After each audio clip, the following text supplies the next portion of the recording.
The night my grandparents died, I thought the grief would drown me.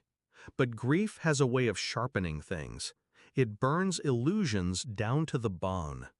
At the reading of the will, the air was thick with perfume and expectation.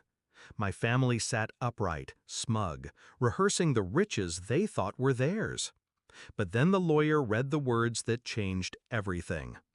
To my grandchild, I leave the entirety of my estate, $26 million in assets, properties, and accounts.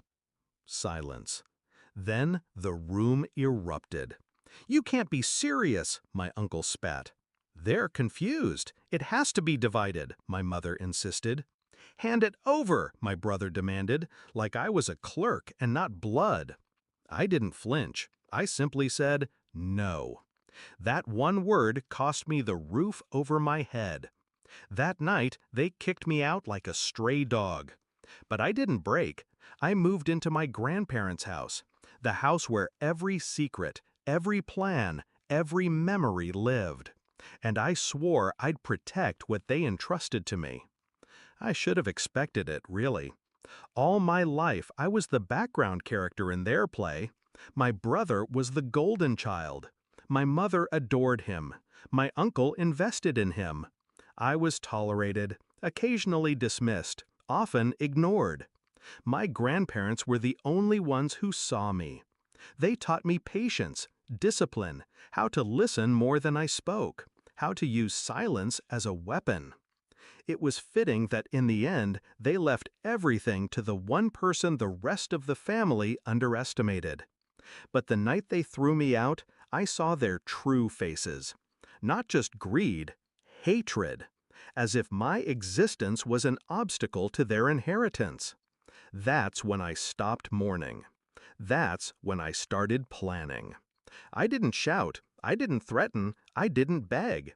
Instead, I made calls, quiet ones, to people my family didn't know I knew.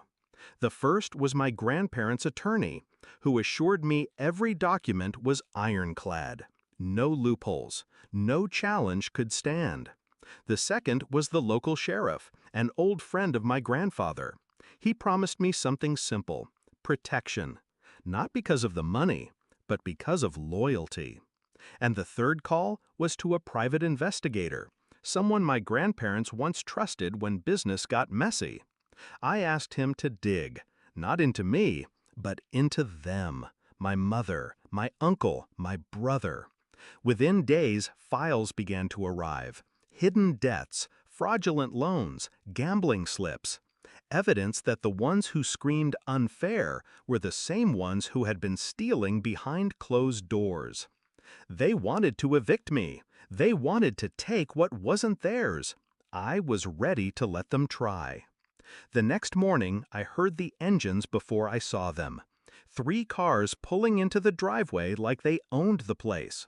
My mother in front, her heels clicking like gunfire against the pavement. My uncle beside her, waving a folder of bogus legal documents. My brother smirking, phone in hand, already recording what he thought would be my humiliation. They stormed up to the porch. "This house doesn't belong to you," my mother snapped. "You have 2 options," my uncle added. "Hand it over quietly, or we'll take it by force." I let them talk. Let them spit their venom. Let them believe I was cornered. And then I stepped aside. Because I wasn't alone. Standing beside me was the sheriff, uniform sharp, hand resting casually on his belt. And behind him, the lawyer.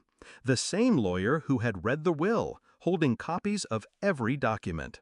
But what froze them, what turned their arrogance into panic, was the man beside the lawyer, the private investigator, holding a file thick with their sins.